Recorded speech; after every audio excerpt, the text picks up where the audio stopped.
Bismillahirrahmanirrahim. Assalamualaikum warahmatullahi wabarakatuh. Allah Subhanahu wa Ta'ala berfirman, "Hai orang-orang yang beriman, bertakwalah kamu sekalian kepada Allah dan katakanlah perkataan yang benar. Niscaya Allah memperbaiki amalan-amalanmu dan mengampuni dosa-dosamu. Barang siapa menaati Allah dan Rasul-Nya, maka sesungguhnya ia telah mendapatkan kemenangan yang besar." Quran Surat Al-Ahzab ayat 70-71. Tidak ada satu kata pun yang terlontar dari lisan kita kecuali Allah Subhanahu wa Ta'ala mendengarnya. Dan tidak ada satu kata pun yang kita ucapkan kecuali pasti akan dipertanggungjawabkan di hadapan Allah Subhanahu wa Ta'ala. Oleh karena itu, beruntunglah orang-orang yang senantiasa memelihara lisannya untuk tidak berkata kecuali yang benar dan baik saja. Sungguh beruntunglah orang-orang yang memelihara lisannya untuk jauh dari perkataan yang sia-sia dan tiada berguna, karena menghindari ucapan yang sia-sia dan tiada berguna adalah ciri dari keimanan kepada Allah Subhanahu wa Ta'ala. Saudaraku, sesungguhnya ucapan kita bisa menunjukkan bagaimana kualitas diri kita. Ucapan kita menunjukkan bagaimana isi kita. Seperti moncong teko, ia hanya mengeluarkan apa yang ada di dalam teko. Maka ketika kita banyak berkata kotor, kasar, tidak berguna, maka kita sebenarnya sedang menjatuhkan kehormatan diri kita sendiri. Rasulullah Shallallahu Alaihi Wasallam bersabda, "Setiap ucapan Bani Adam itu membahayakan dirinya sendiri, kecuali kata-kata berupa amar ma'ruf dan nahi munkar, serta berzikir kepada Allah Azza wa Jalla." Hadis riwayat Tirmidzi. Kata-kata itu jika sudah terlontar dari lisan kita, maka ia bagaikan anak panah yang sudah melesat dari busurnya.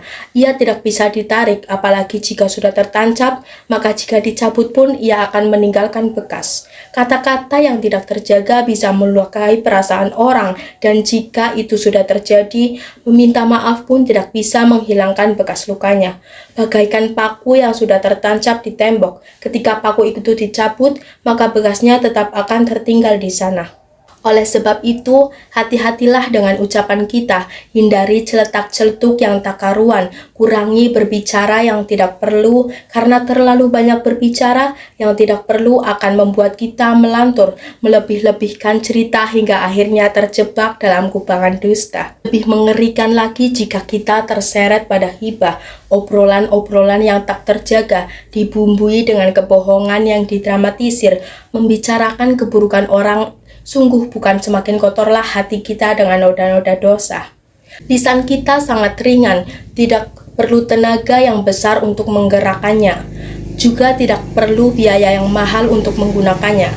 Namun dari lisan bisa timbul perkara yang luar biasa, bisa ada orang yang sakit hati karenanya, permusuhan bisa terpicu disebabkannya. Bicaralah hanya yang benar dan baik saja. Jika tidak bisa, maka lebih baik diam. Ada sebuah ungkapan, diam itu emas. Benar ketika dibandingkan dengan berbicara yang berisi keburukan atau kesia-siaan, sehingga yang terbaik adalah berbicara yang mengandung kebaikan dan kebenaran. Perkataan yang seperti ini menjadi bagian dari kerangka zikir kepada Allah Subhanahu wa Ta'ala. Untuk bisa berkata baik dan benar, kita perlu juga memperhatikan situasi dan tempat. Karena likulli maqam maqal wa likulli maqal maqam. Setiap perkataan itu ada tempatnya yang terbaik, dan setiap tempat ada perkataannya yang terbaik. Artinya, setiap kata yang kita ucapkan perlulah disesuaikan dengan tempat, situasi, dan siapa yang kita hadapi. Karena cara berbicara dengan anak-anak tentu berbeda dengan berbicara dengan orang yang dewasa. Berbicara dengan teman kita tentu berbeda dengan berbicara dengan orang tua kita. Jika kita tidak terampil dalam hal ini, maka niat yang benar bisa-bisa memberikan hasil yang tidak efektif.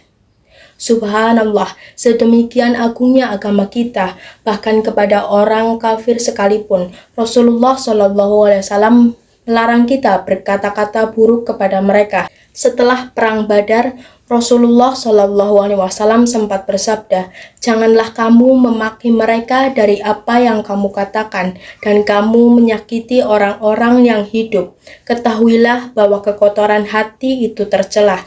Hadis riwayat Nasai. Mari kita bersungguh-sungguh menjaga lisan kita dari perkataan yang kotor dan tiada berguna. Jauhkan diri kita dari celutukan-celutukan. Tahan lisan kita dari komentar-komentar yang tak perlu, ungkapan yang mengutuki keadaan. Berkata baik dan benar adalah ciri dari orang yang beriman. Semoga kita termasuk di dalamnya. Amin, amin ya robbal alamin. Sekian yang bisa saya sampaikan, semoga bisa bermanfaat. Kurang lebihnya saya mohon maaf. Wabillahi taufiq wal hidayah. Wassalamualaikum warahmatullahi wabarakatuh.